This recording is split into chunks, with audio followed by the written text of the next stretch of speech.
Hello സുഹൃത്തുക്കളെ, എല്ലാവർക്കും നല്ലൊരു ഇൻഫർമേഷൻ വീഡിയോ തരാൻ വേണ്ടിയാണ് വന്നിരിക്കുന്നത്. വേറൊന്നുമല്ല, ഇതൊരു മഴക്കാലമാണ്. വളരെയധികം ശ്രദ്ധിച്ച് വേണം നമ്മളെല്ലാവരും തന്നെ വാഹനങ്ങൾ ഉപയോഗിക്കാനും ഓടിക്കാനും. പല ഭാഗങ്ങളിൽ വെള്ളക്കെട്ടുകളുണ്ടാവും.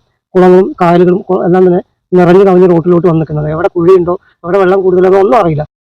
ഈ വരുന്ന വെള്ളം പൈപ്പിൽ നിന്നല്ല, സൈലൻസറിൽ നിന്നാണ്, വണ്ടിയുടെ സൈലൻസറിൽ നിന്നാണ്. അപ്പോൾ നമ്മളൊരു വണ്ടി ബ്രേക്ക് ഡൗൺ എടുത്തിട്ട് വന്നിട്ട് നോക്കുമ്പോഴാണ് കാണുന്നത് സൈലൻസറിനകത്ത് ഫുൾ വെള്ളമായിരുന്നു. ഒറ്റ ബക്കറ്റ് വെള്ളമാണ് നമുക്ക് അതിനകത്ത് നിന്ന് കിട്ടിയത്. പരിചയമില്ലാത്ത സ്ഥലങ്ങളിലൂടെയൊക്കെ നമ്മൾ വാഹനം ഓടിച്ച് വെള്ളം സൈലൻസറിനകത്തൂടെ കയറി എഞ്ചിനകത്തോട്ട് ഹൈ പ്രഷറിൽ കയറി കഴിഞ്ഞാൽ വീണ്ടും നിങ്ങൾ റിപ്പീറ്റ് സ്റ്റാർട്ട് ആക്കരുത്. അതായത് വെള്ളത്തിൽ വെച്ചാണ് വണ്ടി ഓഫ് ആയതെങ്കിൽ റിപ്പീറ്റ് ഒരിക്കലും സ്റ്റാർട്ട് ചെയ്യരുത്. സ്റ്റാർട്ട് ചെയ്താൽ എഞ്ചിന്റെ ബ്ലോക്ക് വരെ പൊളിഞ്ഞു പോകാനുള്ള സാധ്യതയുണ്ട്. ക്രാങ്ക് ഷാഫ്റ്റ്, കണക്റ്റിംഗ് ഗാർഡ് ഇങ്ങനെയുള്ള സാധനങ്ങളെല്ലാം ഒടിഞ്ഞു പോകാനുള്ള സാധ്യതയുണ്ട്. അതുകൊണ്ട് ഒരിക്കലും വെള്ളത്തിൽ വെച്ച് വണ്ടി ഓഫായ റിപ്പീറ്റ് സ്റ്റാർട്ട് ചെയ്യാൻ ശ്രമിക്കരുത്. വണ്ടി തള്ളി സൈഡാക്കിയിട്ട് നിങ്ങൾ വർക്ക്ഷോപ്പിലേക്ക് കൊണ്ടുപോയിട്ട് അതിൻ്റെ ഓയിൽ ചോർത്തി ഓയിനകത്ത് വെള്ളം ഉണ്ടോ അതെല്ലാം ശ്രദ്ധിച്ച് വേണം കാര്യങ്ങൾ ക്ലിയർ ചെയ്യാൻ. ഇല്ലെങ്കിൽ നമ്മുടെ പൈസ പോയി കിട്ടും. നമ്മൾ ലോണൊക്കെ എടുത്തിട്ടായിരിക്കും ഒരു വണ്ടിയൊക്കെ ഓടിച്ചു നടക്കുന്നത്. അപ്പോൾ ഈ ഒരു കാലഘട്ടം വളരെ ശ്രദ്ധിക്കേണ്ടതാണ്.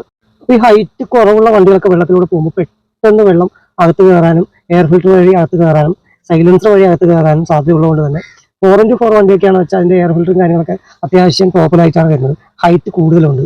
ഹൈറ്റ് ഇല്ലാത്ത വണ്ടികളൊക്കെ പെട്ടെന്ന് വെള്ളം കയറും. അപ്പോൾ ടയറിന് പൊക്കത്തിലാണ് വെള്ളം ഉണ്ടെങ്കിൽ നിങ്ങൾ ഒരിക്കലും അതിൽ കൂടെ വെള്ളം വണ്ടി ഇറക്കാൻ ശ്രമിക്കരുത്. നിങ്ങൾ അറിയാത്ത സ്ഥലങ്ങളിലാണെങ്കിൽ യാത്ര പോകുന്നെങ്കിൽ അവിടെയുള്ള നാട്ടുകാരുടെ ആളുകൾക്ക് ചോദിച്ചിട്ട് വേണം നിങ്ങൾ വെള്ളത്തിൽ കൂടെ വണ്ടിയൊക്കെ ഇറങ്ങി കൊണ്ടുപോകാൻ. ഇല്ലെങ്കിൽ പണം പോയി കിട്ടും. ശ്രദ്ധിക്കുക.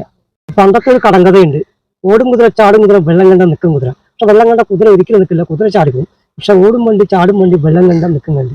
വെള്ളം കയറിയ ഏത് വണ്ടി ആയാലും അവിടെ നിന്ന് പോകും. അതുകൊണ്ട് നമ്മൾ ശ്രദ്ധിച്ചാൽ നമ്മുടെ വണ്ടിയെ നമുക്ക് ശ്രദ്ധിക്കാൻ പറ്റും. ഈ ഒരു കാലഘട്ടം മഴക്കാലമാണ്. വളരെ കെയർ ആയിട്ട് നിങ്ങൾ വണ്ടി ഓടിക്കുക. ഇല്ലെങ്കിൽ നമ്മുടെ മണി പോയി കിട്ടും. അതുകൊണ്ട് ശ്രദ്ധിച്ചാൽ നിങ്ങൾക്ക്